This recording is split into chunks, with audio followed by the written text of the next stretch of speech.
welcome to Guitar Hunter Live. Welcome to Halloween. I have done a big dumb thing on my face, and I did it on Wednesday, right? I did it on Wednesday, and you know, it's been an adventure. At first, my beard was giant, and I finished filming the course, and that's why I was celebrating, and I decided that I was going to get a haircut and get ready for Halloween early, and I ended up just having the barber at my full length just take it off, and I came home, and it was jarring to see myself. I think Dylan, no, you didn't see me. My wife saw me and said, that is too much.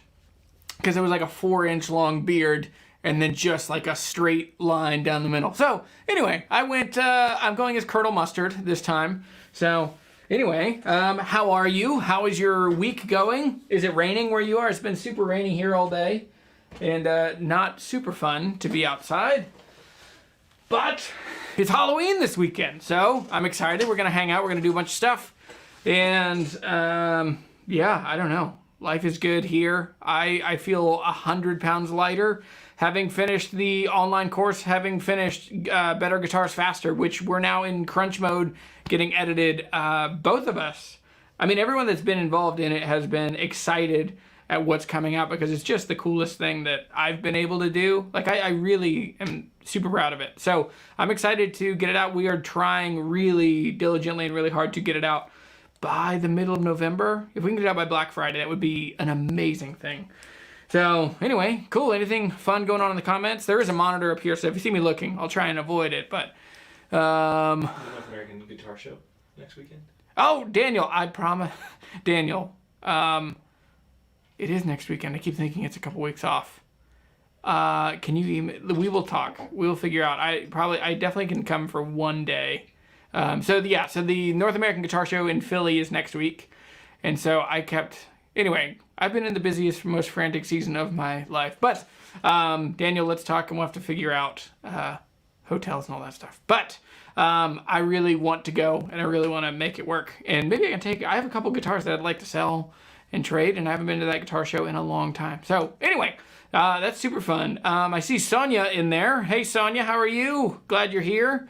And happy Friday. Good day, mate. Got it. I don't think you're Australian. I think that one's aimed for me.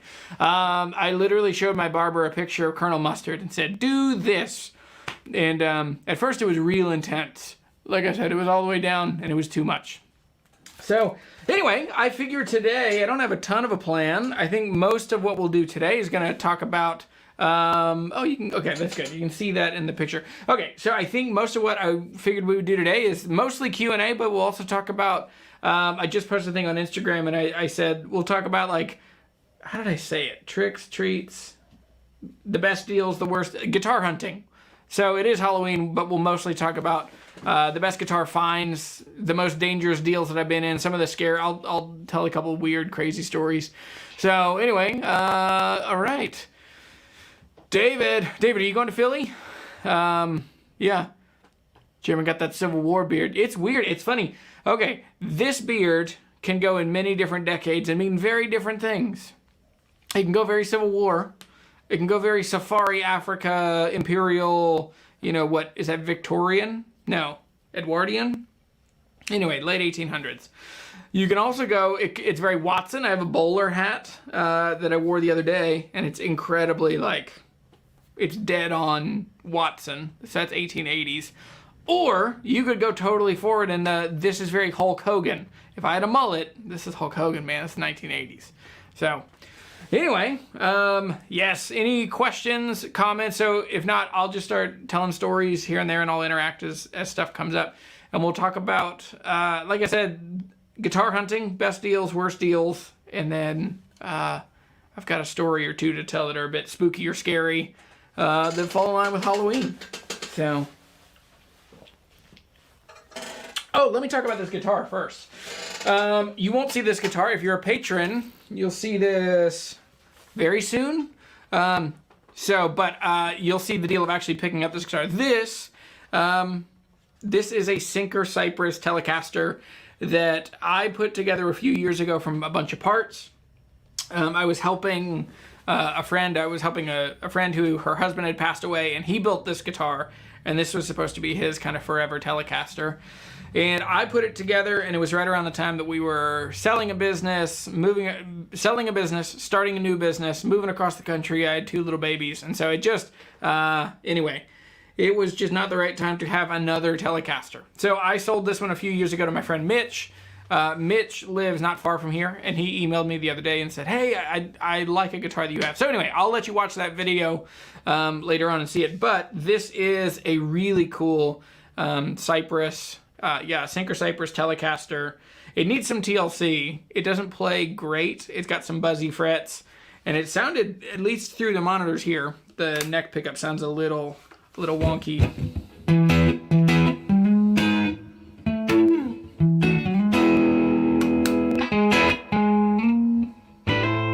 Let's try it.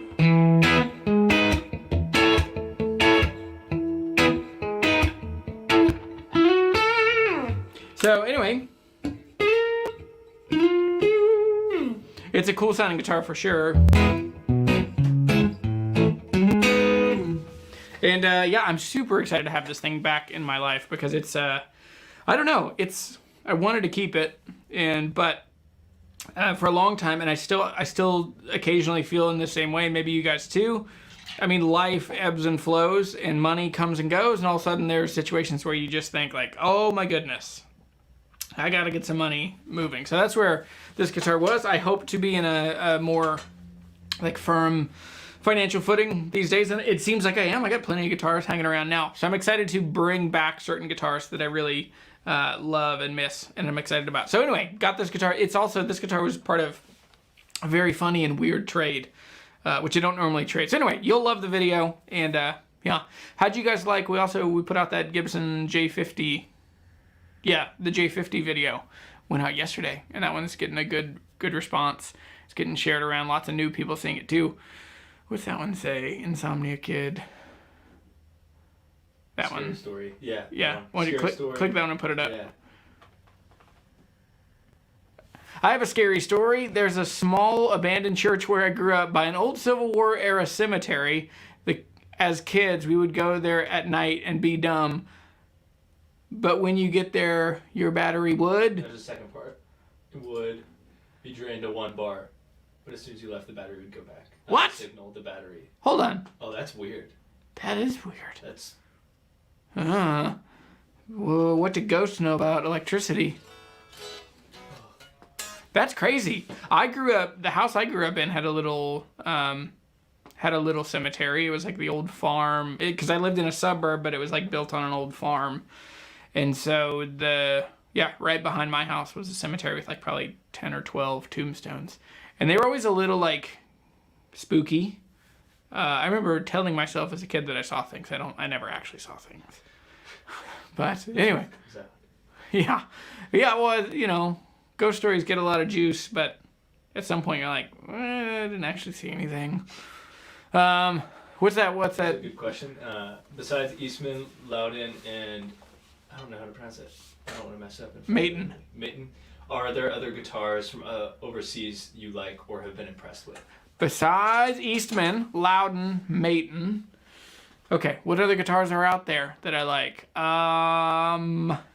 Orangewood? I mean, so most of those are like Australia, Ireland. I'm trying to think of what else I played. Let's talk Canada. Is Canada overseas? No, Canada's not overseas. Over Lakes. Boucher is awesome from Canada.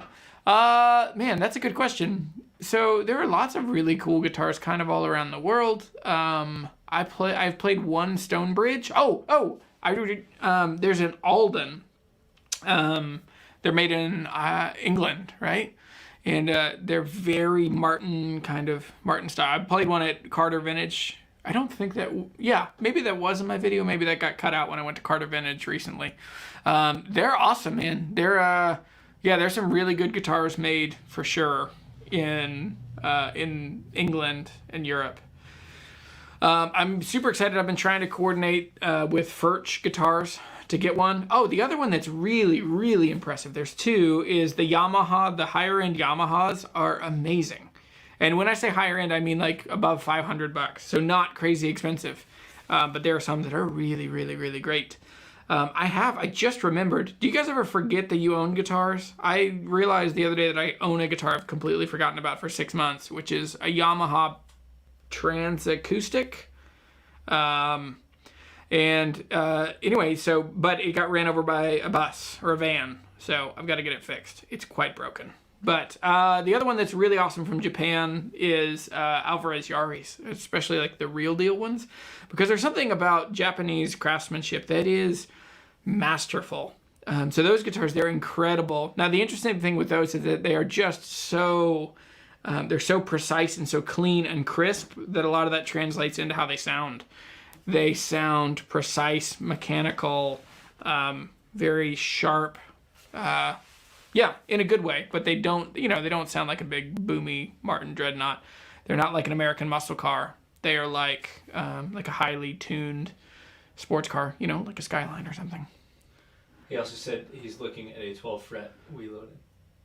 Oh, a 12 fret Wee Loudon. Those are fun. Those are great guitars. They're pretty expensive. I love the way Loudon names their guitars, like the Wee. What is it? Wee, small, yeah, and large. Now, what's the O? The O stands for something. But anyway.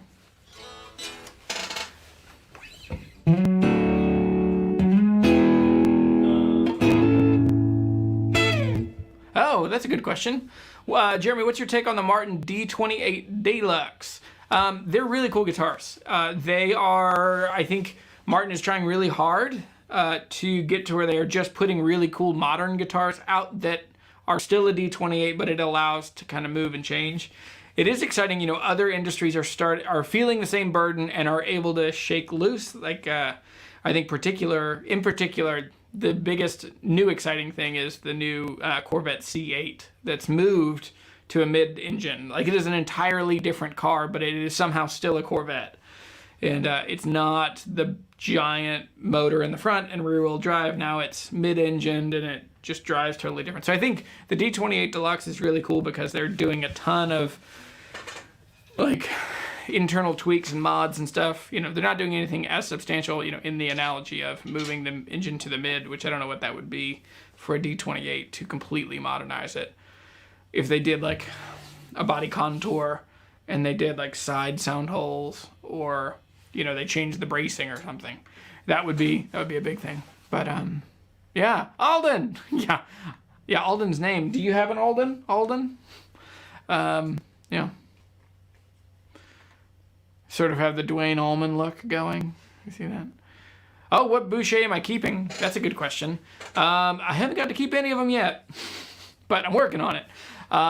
So they're going to send me a mahogany, because I'm more of a mahogany back and sides kind of guy. So I've asked them, there are a couple of guitars that I say, hey, if things like this spec come up, I would love to see them. And they have one, I forget, what do they call it? They call it something interesting. But anyway, they told me that I'll get another one probably in the beginning of the year. Of the three that I've had so far, I prefer the slot headstock 000 that they sent me. That was the best sounding one to me. And that's one that is definitely my vibe. I think that kind of guitar gets me. Next question. Have you ever seen an Ovation Tornado? Someone the other day and had no idea what I was looking at. Nothing cool. I hate Ovation guitars. I'm sorry. They're dumb. They're bad design. Plenty of people, like Hart probably did the best with them. Khaki King is amazing on them. But they're such outliers. But yeah, I just think they're not my thing at all. There was a guy I used to see in the guitar shop, and he would always tell me, he would say 164 ounces. It's like, what's that? He's like, that's how much beer I can fill up my Ovation with. And he had this guitar that was all cracked up, and he would fill it up from a keg, and he would drink it out of the input jack. Glug, glug, glug, glug, glug. So, real classy. Yeah, anything else? Guys, acoustics are fun. I haven't played one. The one I have is all smashed up, so I'm excited to try them. There's a new exciting thing coming that it'll come out sometime in November. That Dylan, I haven't told you about this either, but there's an exciting thing coming that will change up that same kind of idea in guitars. So I'm excited. And then Tommy Strings. Tommy Strings. When you were talking about guitars overseas. Oh, right. I've heard of those. I've never played one. Tommy Strings. I thought you were talking about Billy Strings, because I think he's made in Kentucky. That's a good question from Steve. Steve, have you ever seen one of my favorite memes ever? Was it was like a Starbucks cup, and it said, I told them it was Steven with a PH, and then the coffee cup says PHTEVEN, Steven, and then there's like a dog with a big overbite, and it gets me. I still call my friend Steve every time I see him. What did Steve say? What mods would you do to a $400 Fender Acoustic? Ooh, $400 Martin Acoustic, probably. Is that a CD140? Probably, or Fender Acoustic. Yeah. Oh, you said Martin. Oh, whoops.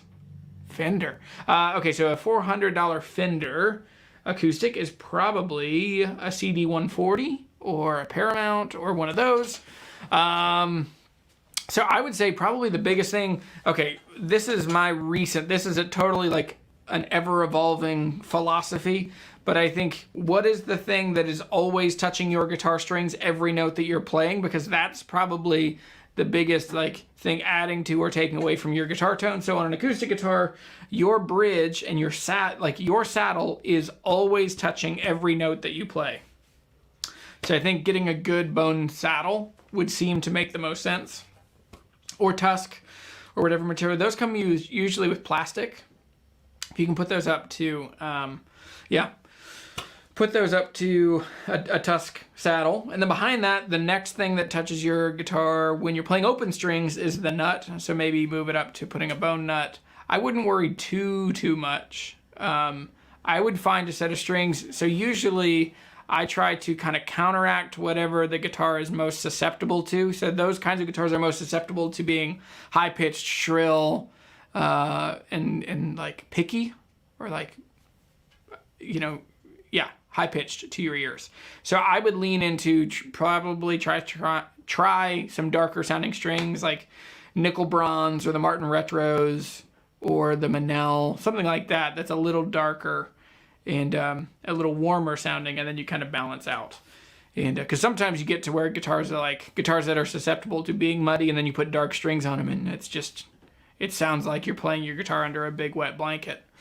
So anyway, Evan, you like the chomps? Evan, I feel like you could be a sideburn, man.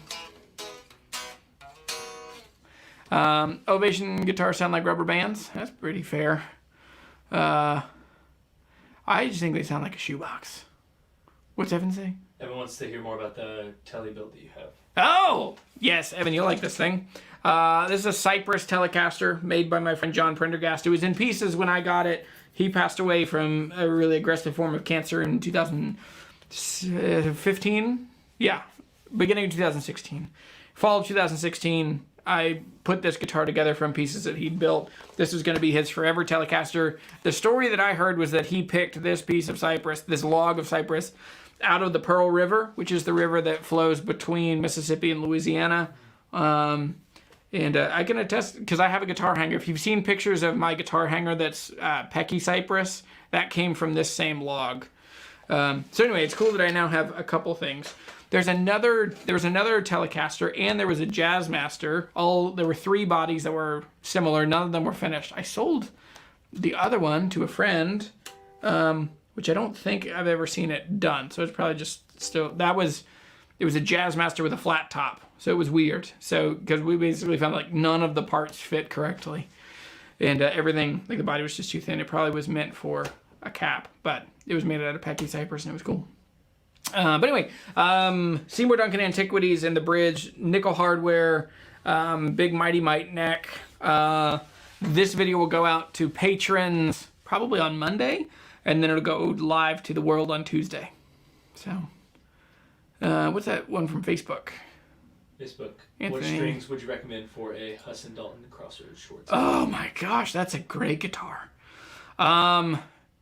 I think, short scale. So J45 guitars, in my opinion, come alive with the Ernie Ball aluminum bronze strings.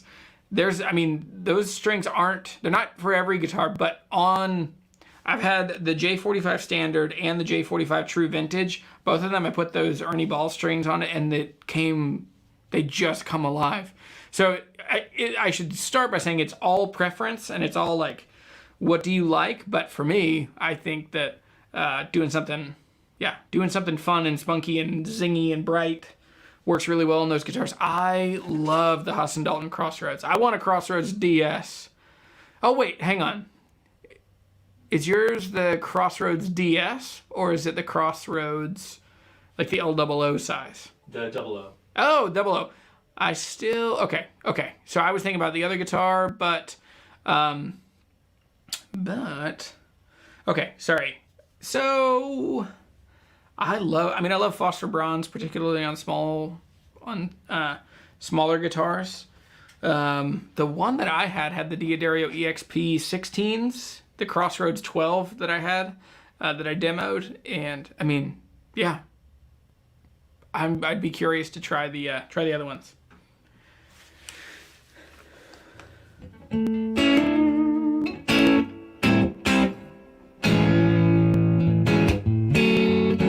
Question.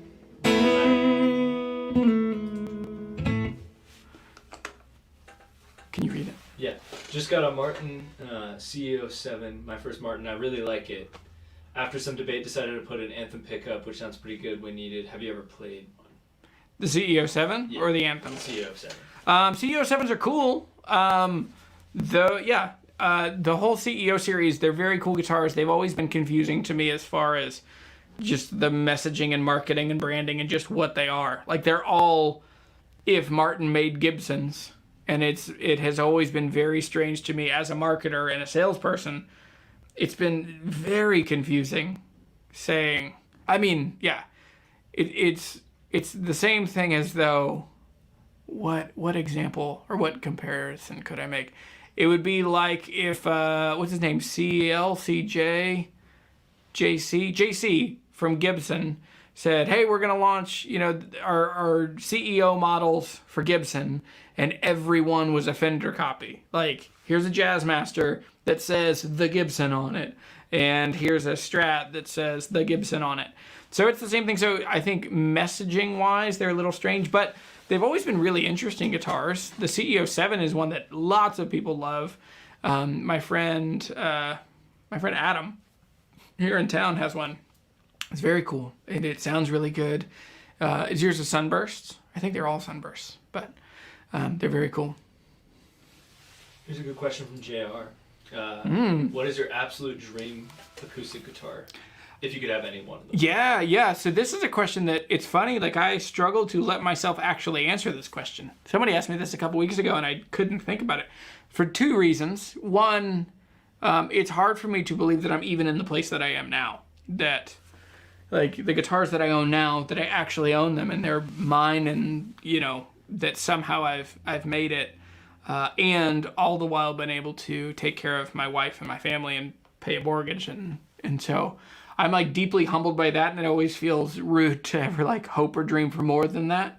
But I think if I would actually, like, dream and say, hey, if I just had the money and if I could just buy whatever guitar I want, I think that my like absolute dream guitar, there are two.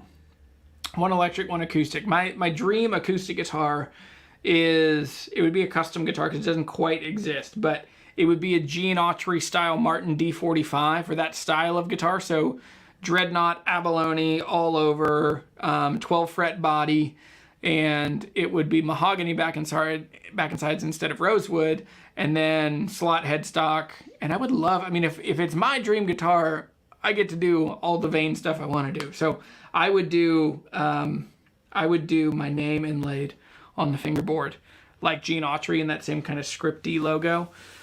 And that was just like shamelessly, totally my favorite guitar. Another close one would be like a Gibson SJ200, a Sunburst, big jumbo with the crown inlays on the fingerboard and the big open book bound headstock. That's an amazing guitar. For an electric guitar, my dream guitar, is like a mid-60s Gibson ES330 with nickel covers. Those have always just gotten me. Like, that's just one of my favorites. That or maybe a Gretsch White Falcon. But neither of those are really my style. But, or yeah, that, anyway. Have you tried the Santa Cruz Parabolic? I haven't. I'm cheap. They're expensive. They're like 20 couple bucks.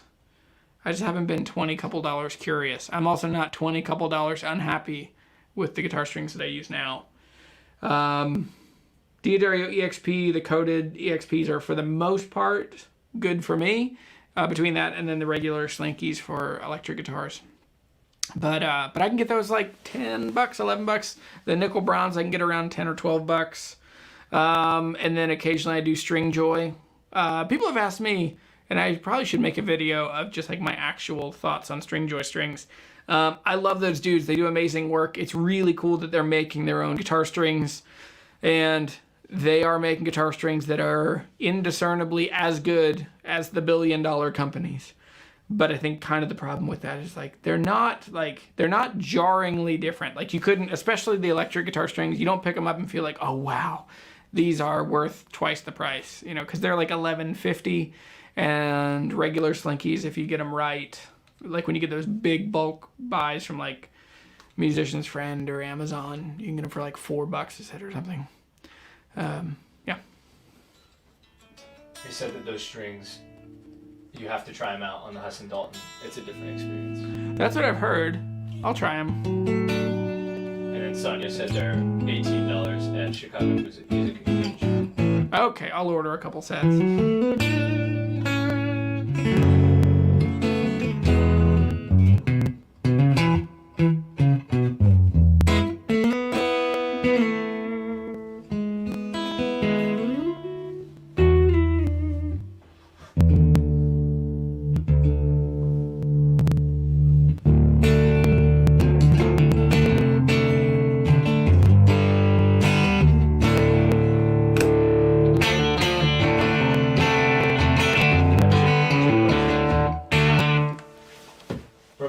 Are novos on your immediate radar, like a next couple of months kind of thing? If I could afford one. So we're novos are absolutely amazing guitars. I think I want to talk a lot more about, there's a question I still don't have a satisfactory answer to, which is why did it take 50 years longer for there to become viable broad market appeal boutique electric guitars? Because acoustic guitars, you look back, like Gallagher is probably one of the first ones. Gallagher was building custom Martin style guitars in the boutique world in close to Nashville in War Trace, Tennessee in like the 1960s. And so you look, why did it take so much longer? Like, what are the boutique electric guitars along the way? Like Parker, maybe? You look at some other builders, but no one until Fano, and then when Dennis Fano left and then started Novo, no one has captured the imagination and made amazing guitars that people will pay $3,000, $4,000, $5,000 for. I've played probably 4 Novos now. Every one has been like as good as the hype, and yeah, I don't totally know what I would get. I feel like I would probably get like a gold top with a like Telly bridge and a P90. That seems like the most, like the coolest setup for me. Maybe 2 P90s. But yeah, I don't know. Next question. Thoughts on the Driftwood Guys series cutting guitars in half? You think it was a waste? And did you see the sloppy G45 and how terrible it was inside? I watched the videos. I watched a couple. I called Chris the other day. So we're gonna do a video together because I have not met anyone who has similar convictions about guitar culture and has a heart for helping people find cool guitars and helping show people, like, I mean, because Gibson's not the only one making really junky guitars for $1,500, $1,400. And they're just like, it's this mix of variables. So do I think it's a waste? So if you haven't seen these videos, basically what they do is they buy a guitar and they're going to run it through actual use, and it's amazing. And so the way that they say it is that in those, they're just calling balls and strikes. They're not giving their perception. They're just saying like, hey, what happens if you bang this thing by, you know, and so they drop a steel ball on it from like 20 inches or something, 16 inches. They put bug spray, sunscreen, water, salt water, a couple other things, beer, vodka, and they just kind of put like what are the things that it would be exposed to, and it's kind of amazing. Gibson definitely fared the worst. I think they've done 4 of those so far, but I think it just is jarringly. I wish I came up with that idea, but I'm not a guitar builder, and so it's out of my lane. But I think that it's a freaking brilliant idea. I love it. And so it is like, I mean, he is banking on, like, he's buying those with his own money and then cutting them in half and hoping that enough people will watch that they can offset the cost of those through ad revenue. And I think that's really genius. That's the way a lot of other YouTube channels have done it, and I think it's good. I also think it gives people really viable data to make good marketplace decisions on.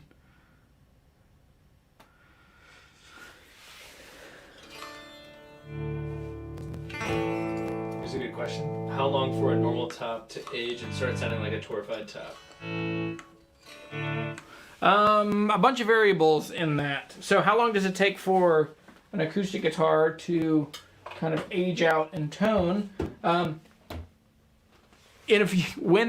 better guitars come out, you should buy that course, because I find my original Haas & Dalton DRH Custom, and that guitar had a bright white top, not torrefied. And I think the short answer is, if you're playing it a lot and if it's being used, I would say probably 10 years. My Haas & Dalton over here, this one, the top has gotten super golden and wonderful on this now. And this one is 2009, so what's that, 12 years? 13 years? 12? But it takes a long time. So, I don't know. Like, it's interesting. I think I'm curious. I always hear people say, well, torrefied tops crack up sooner and they don't age well. And I don't find that to be true. But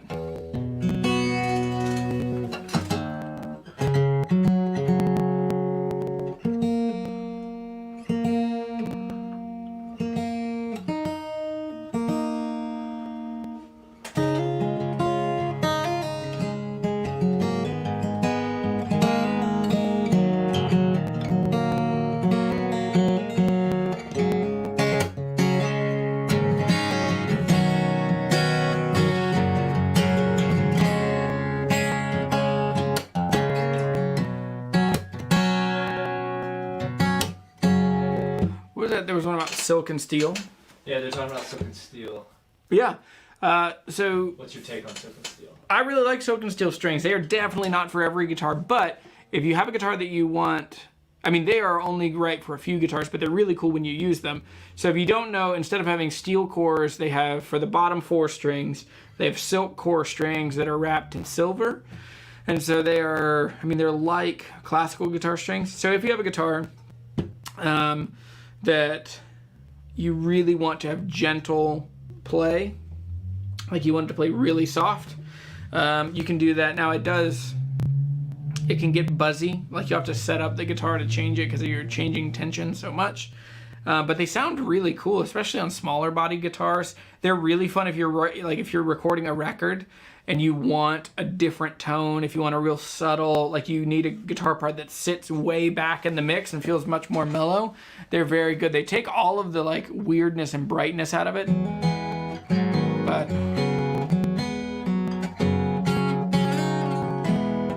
what's that one? Scary story. Another scary story. Should we? Yeah, let's do it. Another scary story. A friend of mine was told by a psychic that their house was haunted, and his whole family believed it because they experienced strange things, and the house was old as dirt.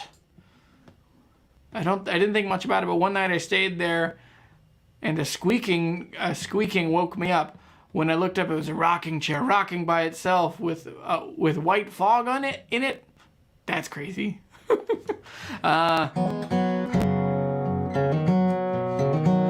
I grew up, my best friend in middle school, they had a house that was a military hospital during the Civil War.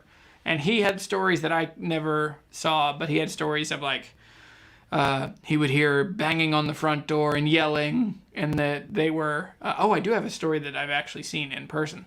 Okay, but so my friend's house, like he said that he would hear banging on the door and that they would find like muddy footprints by the front door. I don't know, never saw it myself.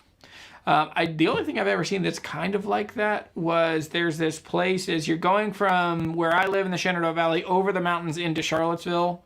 There is a place called Blue Ridge Pottery, and they have the same kind of thing. It was a Civil War hospital.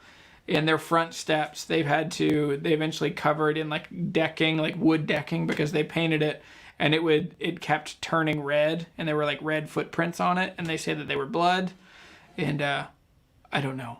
I know that I've seen red footprints that look suspiciously like paint. I don't mean to sound overly skeptical, but...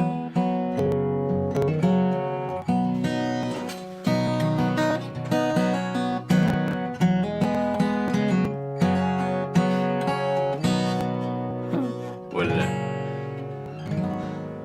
Oh no, your beard. You've hit hillbilly levels. Congrats. This might not shock you, but this is not the first time I've had this facial hair configuration. I actually had this without the mustache because I couldn't grow a mustache until I was like 25. I had just the mutton chops, just that, for a long time, and I thought I was awesome. Oh no, your beard. Oh, that's Rasmus saying that. That's funny. Where's your beard, Rasmus? Question from JR again. Thoughts on John Pierce strings? Love them. Great strings. They die too fast for me. They sound amazing, but they don't, for me, and it's also in my hands. Like I have string killer hands. And, yeah.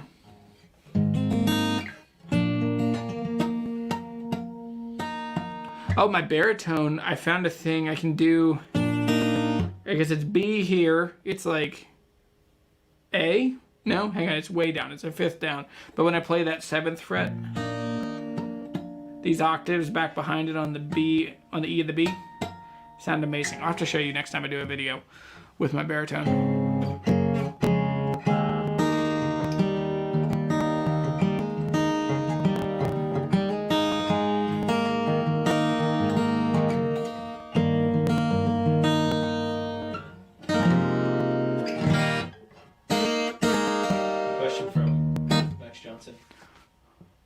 Have we tried the Vega trim? I haven't. Wait, who makes that? Is that the full tone one? No, that's the Super trim.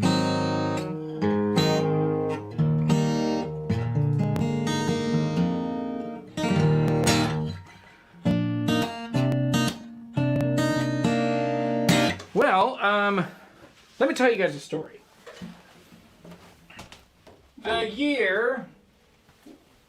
The year was 2009. I had just met my wife. She was my girlfriend.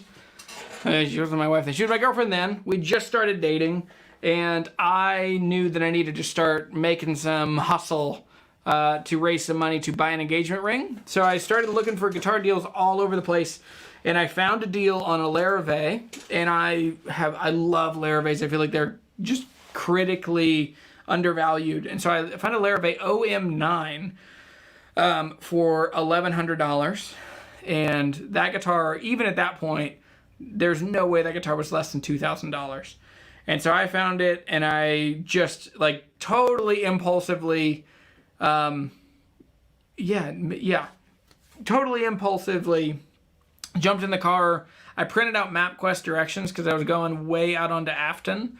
I was going into Nelson County, like into this cabin way back in the holler. I've never told you this story. My neck of the woods. Yeah, that's where Dylan grew up. So was it you? Wait till you hear the rest of the story. So I went, and the thing is, I did not tell a soul where I was going. I didn't think about any of it. I lost cell phone service the last little bit, and I went to the guy's house, and we had already agreed to $1,100, and I was trying to be clever and use my like 80-20 80-20 trick where I put 80% of the cash in one pocket and then the rest in the other pocket. And so I pull up to this guy's cabin. It's already pretty dark. It's getting dark. It's like probably October, November. I remember there were no trees, no leaves on the trees. And it was like against the mountain, and the sun had already gone behind the mountain. And so it's pretty dark. And I walk in, and it wasn't cold outside, but I noticed, I walked in and I heard the door click. I heard the door close. And more than that, I heard a latch, like a deadbolt, click. And I was like, holy shit. I freaked out. I was like, oh boy. Like, this was a huge red flag. And we talked for a couple minutes, and he showed me his guitar, and he showed me a couple other guitars. And I said, okay, well, perfect. Well, I think I'll take it. And I was like, hey, would you take, and I pulled out $900. We'd agreed on $1,100. I pulled out $900 and the other $200 in my other pocket. I pull it out. I was like, hey, would you do $900? And the guy's like, no way. And I was like, come on. And I doubled down on like trying to talk him into doing $900. And he looked at me, looked out the window down the road, looked back at me and said, hey man, we're going to do $1,100 because only you, me, and Jesus know you're here. I was like, holy shit. Okay. Oh, look, I found $200 in my other pocket. So here you go. I gave him $200 and got the hell out of there as fast as I could. And many lessons were learned that day. That is absolutely like my scariest. Yeah, that's my scariest deal of like, there were some pretty clear threats. Like, and so anyway, so I got picked on yesterday in that video where I say like, when you're going to the hollers, make sure people know you're going there and make sure they know you're coming to them, and, you know, be respectful and don't be an idiot and you don't have much leverage there.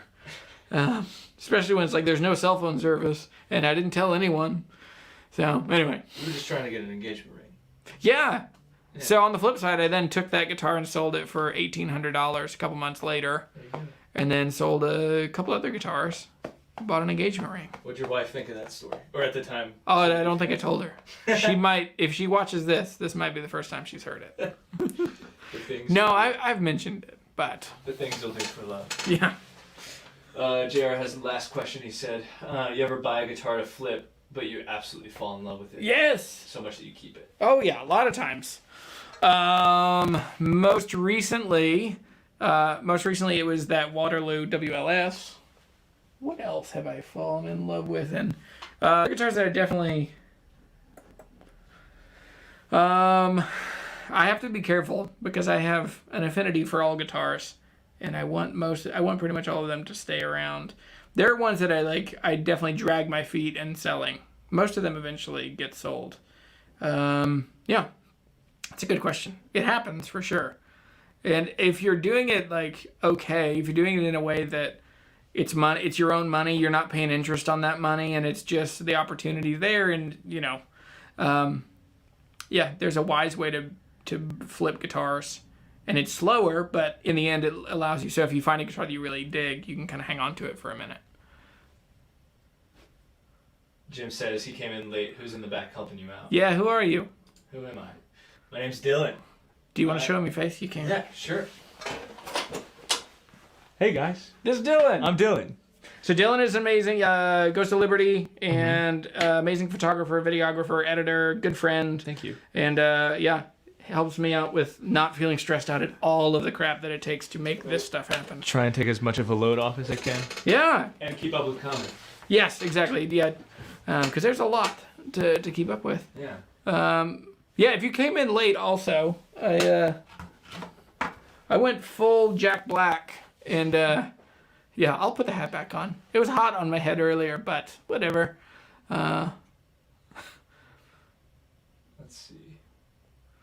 Let's see, what other... I have another... There's another story, just a weird story.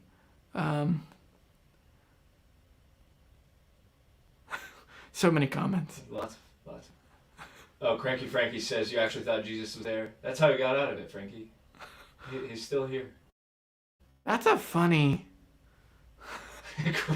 Cranky Frankie, I like that name. Only you, me, and Jesus know you're here. Daniel just emailed me good. Yeah. I'm sorry, Daniel. I have never worked harder or been busier. But yeah. Is it like Justified? Alden, you mentioned that on Instagram. I've never seen that. Have you watched Justified? No, I haven't seen it. I've seen clips. What is it? It's some like lawman. It's a Tim Oliphant. Is that his name? Oh, I've seen like the Okay. trailer. Yeah. What's the question from Erasmus? Yeah, Erasmus has a good question. Have you ever played an early 1930s Gibson LOO? They have a thinner top than the year after. I'm thinking of making my LOO build with a thinner top. Okay. Have I played a 1930s Gibson LOO? I have. And particularly the thin tops, they are magical. 37 is the one that most people seem to want. But all of them, even the thicker tops, are still pretty thin. And so LOOs are magical sounding guitars. Like that, the guitar we were talking about earlier, the Hudson Dalton Crossroads 12, is an LOO style guitar. And they're magical and they're bright and they're dynamic and they have a lot of low end. They're really wonderful. Most of those guitars, when people say that they want a pre-war guitar, the reason people want a pre-war guitar is because they're lightly built. And remember, guitars, particularly acoustic guitars, are a physics system. And so if you have less mass on the top, you get more vibration through it because it takes less energy to vibrate that thing. And so thinner top works great. But there is also, definitive evidence that thinner tops last a shorter amount of time, which is why there were very few 33s that made it. There are very few pre-war 18s that actually made it, or 45, because they just, they're metal and wood and lots of tension. And so those things don't live together very well for a ton of time. What was that question from Staley about the Larrivee? Oh, I missed that. What is the Larrivee CO3 worth? In great condition, not excellent. All of those, so the D, the P, the L, the C, all of the O2s and O3s have really shot up in value. For a long time, they were like the 2s, like a DO2, an LO2, or an LO3. They would have been like $500, $700.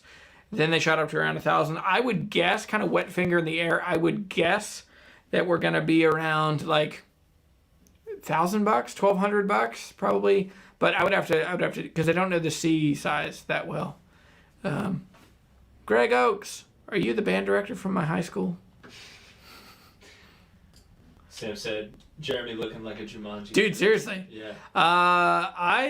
When I'm heavier and have longer hair, I get Jack Black a lot. Yeah.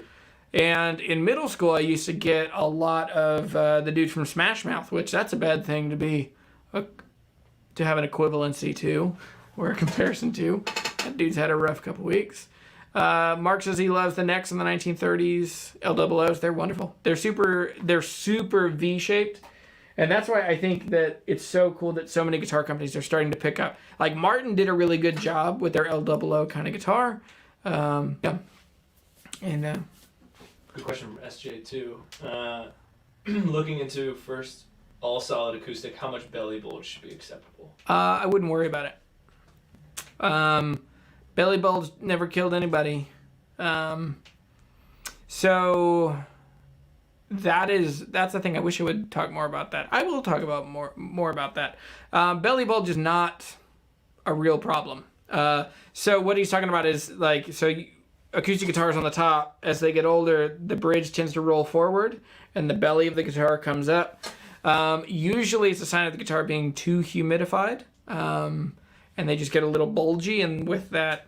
But the other thing is the neck angle being wrong. It's not a real problem on much newer guitars. I wouldn't worry that much about it. I would worry about the action. So an all solid wood guitar, they're going to freak out 4 times with humidity. First winter or first summer, and then second summer, they're going to freak out 4 times. Where the action's going to come up in the spring and summer, and then the action's really going to go down. They're going to get really buzzy. So if they're hard to play in the summer, that makes total sense. If they're kind of buzzy and you need to get the action raised in the winter, that's very normal. First, all solid acoustic guitars. There's a lot of learning experience, but they don't freak out that hard, and you just need to have a good repair person that you trust. So you would be a perfect person to check out guitars or Better Guitars Faster when we launch it. So yeah, make sure you stay connected. It'll be out in the next couple weeks because there's this whole topic where I talk about what are the specs that you should pay attention to, what are the specs that you should not worry about.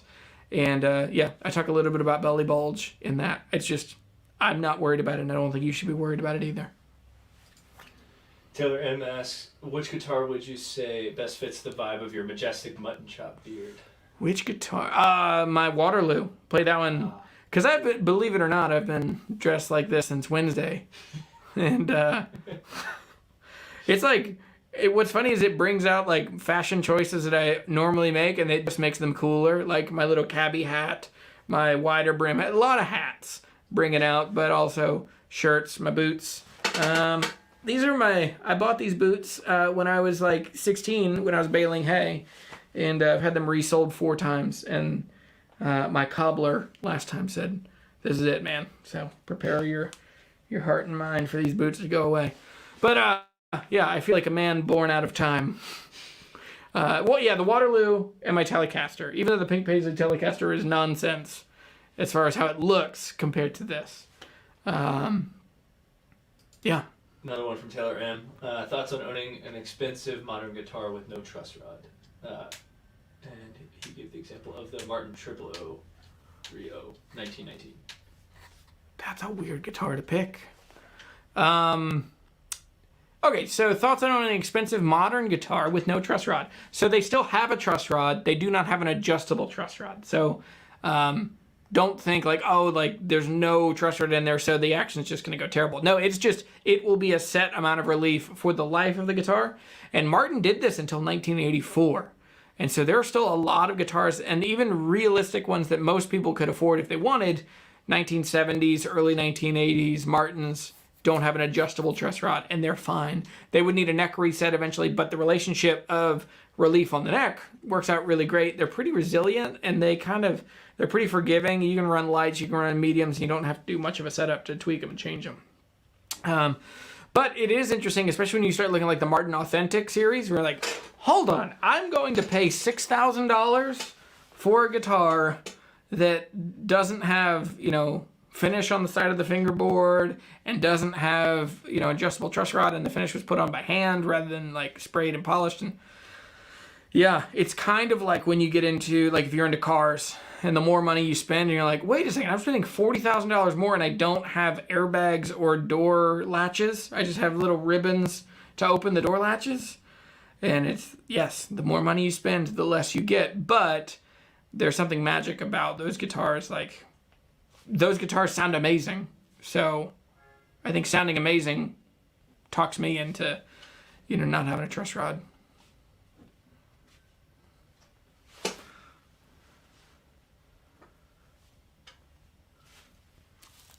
think we're coming down the line here. We just have a couple minutes. I don't know if we're going trick-or-treating tonight. I don't think we are. It's raining here, and I think it's probably Sunday that we're going. But, is that a question about carbon fiber? Yeah, so SJ had said, referring to his comment about belly bulge. Yep. What about brand new guitar, same concept? Brand new? What do you mean brand new? Brand new guitars with belly bulge? Yeah. Not that worried about it. Unless they're really green, or they've been kept in a warehouse or a guitar shop that's really humid. I mean, the only thing I would worry about is like if they have belly bulge and they're still kind of buzzy, because when they level out and dry out and get to the proper humidity, then they're going to be super buzzy, and you'll have to really fix them and change them. So, but yeah, I do think a big thing now is like, I mean, even though like vaccinations and like not wearing masks in a lot of places, and even though masks are coming back, there's still a component in which like lots and lots and lots of music is going to be outside for a long time. I feel like that's going to be with us. So that's the place that's the biggest advantage I see for carbon fiber guitars, is the idea that you can play, like the biggest one is like when you're playing an evening show. Like it happens to me. I haven't played out in a little while, but I used to play at this place in Louisiana that it would be like blazing sun, and 80 degrees, 85 degrees, like in the fall. And then as soon as the sun goes down, all of a sudden it drops down, into the 60s, and my guitars would freak out. Even older guitars that were acclimated and weren't like, they were technically torrified, or like older guitars that shouldn't change that much. But they still, so every song I'd be out of tune, and then I would tune the guitar in between, and then I would still, by the end of the next song, I'd still be out of tune. Carbon fiber guitars don't freak out, they don't expand, they don't contract as much, and so they're much better. Actually, I've got 2 companies that have said they're sending me carbon fiber guitars to talk about that and show those off. I'm excited to try those. I've owned a couple. I've owned a couple of the composite acoustics. I forget what that company was called, but anyway. Good question from Jim. Have you ever played an Iris or Fairbanks guitar? They're made near me in Vermont. Paid them a visit last week and ordered a Fairbanks F20. Yes! I had an Iris DF, and I think it is probably the best guitar under $3,000 I've played in the last couple of years. There is something... those guitars are amazing. Really, really, really good. There are a couple things that, to me, I wish they were different, but I totally get why they are to be at that price point. But I think them and Waterloo have a really strong ability to capture so much of the vibe of old guitars from the 20s, 30s, 40s. And so with those, they had satin finishes, or they had kind of low luster finishes. So I think they're great. The DF that I had sounded amazing. It was like the best J45 I've ever played. Just sounded killer, and it was so feather light and loud. I put a K&K Pure Mini in it before it went out, and it's great. I think they're killer. I'd be super excited about an F20. I know Iris is built up for a long time, or they're back ordered for a long time. Another good question from SJ. What's a costume you wish you wore when you were a kid but weren't allowed to wear it? Oh, that's a good question. I always wanted to go as a Ninja Turtle and paint myself green.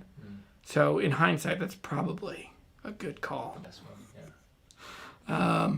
Yeah, I had this whole plan to be a Ninja Turtle and be in a box, and then just put my arms and legs through it.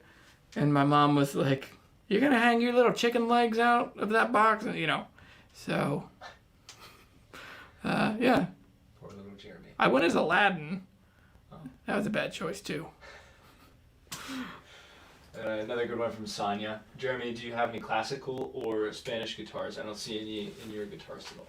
Okay, my friend Chris is an amazing classical guitar player. He has 2 or 3 wonderful double top classical guitars, and it has been a plan for 2 years to film a video on why are classical guitars so much different and so much more expensive, and why is it a totally different world than boutique acoustic guitars, like steel string acoustic guitars. And so I don't own a classical now because I've been planning on working with him and trying to get into a high-end classical guitar through him. A couple years ago, I had an older Ramirez that I really liked. I forget what model it was. But yeah, classical guitars are entirely different. Particularly, people are not concerned about having a solid top. They want a double top. And so they want a layered top, which is usually spruce, and then Nomex, this kind of honeycomb, really thin material. And so anyway, yeah, that's a good question. I'm working on it. Yeah, so my thing is it's been the combination of Chris is incredibly busy because he's playing out all the time. When he's not playing out, they own a wedding venue, and so he's just busy all the time. And so we're working on it. Yeah, that's good energy to add to it. It's actually not far from where we filmed the video with Broad Porch Coffee. They're over on that side of the valley. What's that question from Caleb about title? Yeah, the Driftwood Guitars title caster has a carbon fiber tube in the neck. It's lighter than the wood they remove. What do you think of them?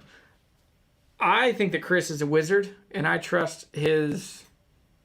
He's amazingly wise about guitars and how they're made, and I'm not worried about it. I watched the video with Rhett, and I like those guys. I'm excited to do some stuff with the guys from Driftwood Guitars. I think they might be sending me one of their guitars to check out, because there are 3 layers of guitars that I always talk about. I always talk about beginner guitars, or basically it's like factory guitars, boutique guitars, hand-built guitars, and then you get custom guitars. I don't really talk about like that high level of like, because those guys, like their guitars are, I mean, they're in the Olson level, they're in the Wayne Henderson level. I mean, we're talking like jarringly, shockingly expensive, like start at $20,000. So anyway, I trust him, and I'd be interested to hear more of that guitar.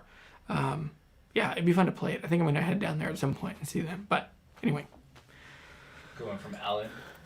Are different wood tops more or less stable when playing outdoors? I.e. Sitka versus mahogany? Yes, absolutely. Cedar, this is a bit anecdotal, but it's backed up by, well, I guess that's the definition of anecdotal is, in my experience, cedar top guitars tend to, cedar is so soft.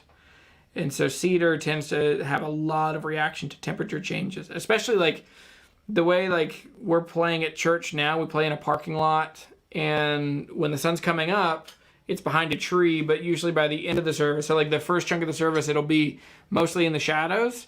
But as soon as the guitars come out into the sun, tuning stability goes out, and it's just a very different thing. So what I found is cedar top guitars, in my experience, lose pitch. Like they're the most pitchy and on the move. And then behind that, Sitka. Mahogany, because mahogany is a lot denser. I think mahogany top guitars, like the M20 from Guild that I had for a while, it's just rock steady, just kind of stays in tune a lot. I'm also interested to see the difference in like carbon fiber, since those are black. There's a company that's sending me something that are doing some fun colors. So anyway, we got 2 minutes. When I say 2 minutes, we're already like 5 minutes over, so. Erasmus, do you know why most people want a 1937 Gibson L00? Because someone told them that pre-war guitars are better. And they probably are, but there's a million variables to them. For the most part, people want them because they're just, they're iconic, and some really important musicians have played 37s. Yeah. I don't really know the answer, but that's my take on it.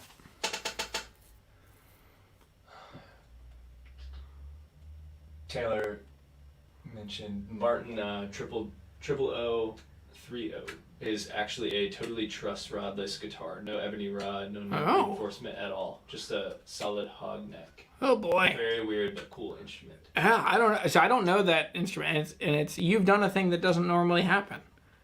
Talked about a Martin model that I don't know. So I don't know. I've never played one, but I bet like a giant mahogany neck, it's probably not going anywhere.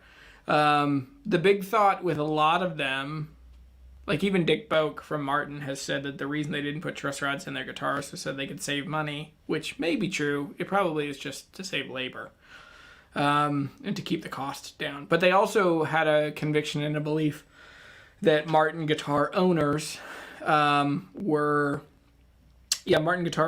much more agricultural and like kind of stayed in their communities. They didn't move around a ton. So I've heard that there are also old Martins that were modified pretty early on from Martin for traveling musicians.